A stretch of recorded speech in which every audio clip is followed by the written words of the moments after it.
Hello guys, so today we've made a little bit of progress with the bores. Obviously the block itself is all stripped down to the bare shell.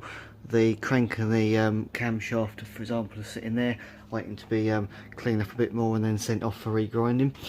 You might have noticed in the previous videos that the pistons, two of which are actually still, in fact they all were, but I've actually taken these two out. These two just pulled straight out the bottom. Some engines you would normally disconnect the big ends and then push the piston itself out the top of the bore. On these, the big end itself is actually too big to fit in there, and I found that out by trying to push this number one here through, and it literally just wedged itself quite nicely. If I can find it, might be able to see the little marks in there where it literally just wedged itself in there. But the problem was the rings had come out this top end, so what I've had to do is, actually didn't realise I didn't have one of these in my toolkit yet, but I've gone and bought myself a piston ring compressor, because what happened was they'd popped off this edge, and the only way to compress them back in close enough to be able to get them back in the bore is with a ring compressor.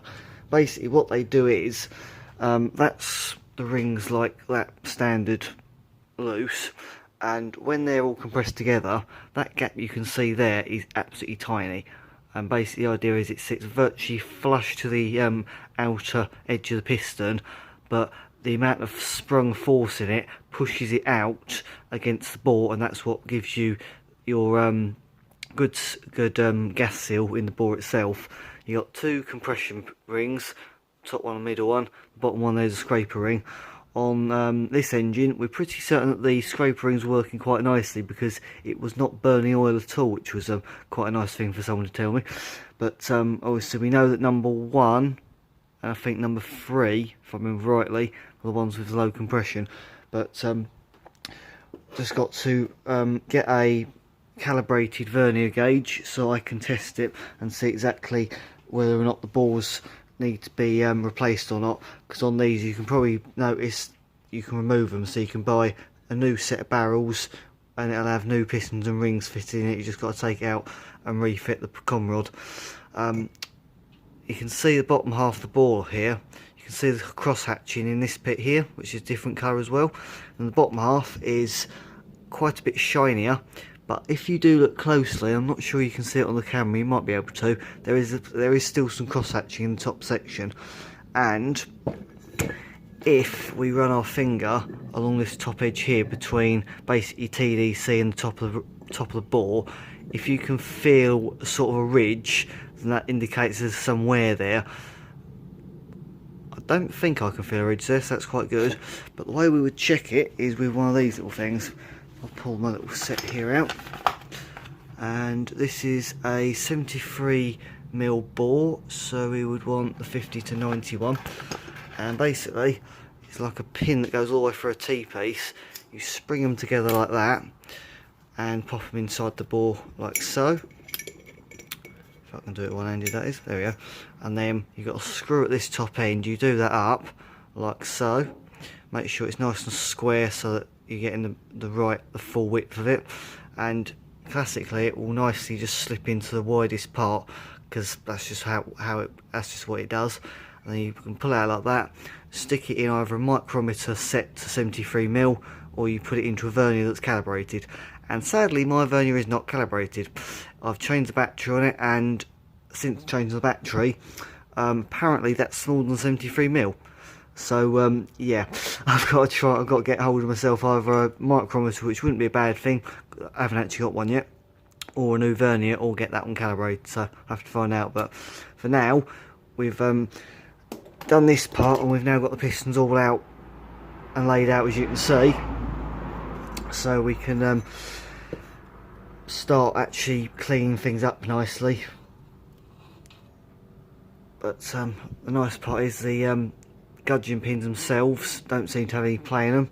They you can obviously pivot them side to side, you should be able to, because if you couldn't do that, they wouldn't be able to go up and down the bore as they're supposed to. It would just seize up. But there doesn't seem to be any sideways movement like that, so that's, as far as I'm concerned, that should be fine. But once we've got this this board checked in here and made sure it's within tolerance still, we'll use what's called a honing tool. If I can, there it is here. These come in all different sizes. I've got 2 sizes here, and they look like that. And basically, you stick them in a drill, stick them in the bore, and then these little pads at the end here are grinding stones, and you can get them in fine and coarse for obvious reasons. So obviously fine is finishing off, and coarse is when you really got to go for it. Small one is actually the one I bought to try and hone out the old master cylinder, which obviously the old master cylinder just completely crumbled, but nevertheless I've got it for next time and for any other application I can use it on. And then we've got the big one, which if we look on the back there, 50 on to 177 mil, so again 73 mil bore, perfect. So again, we just put that in the thing, and that's the size of the stone. I'm not sure what whether these are coarse or fine stones, but you can order them off the internet fairly cheaply, so it's not and then obviously, as you can see, it's literally just a little nut and bolt on there to change them. But you basically run them up and down, and you've got to make sure it's spinning when it actually makes contact with the inside, and make sure it's spinning when it comes back out, because if it stops or starts inside, then you will get marks, which will be a pain in the backside to get out. And obviously if you've got to get a mark out, it means you're going to lose material pulling the rest of it round to match it. So yeah, that's what I've done this morning. So I got this the other day, and as you can see, this square key drive, and basically you turn it round, and this little thing here acts a bit like a ratchet, and it just pulls it in.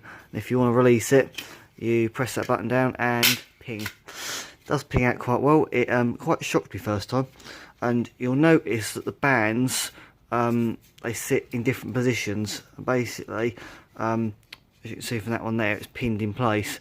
So you can probably guess that you put that end there at the very base, closest to where the rings are going to actually be going into the bore. So if the piston was going in the top there, you put it like that, because that way you've got more direct force on that area, whereas here the metal of this can obviously push outwards because there's nothing there to actually support it. You've got quite a bit of area that isn't supported by anything.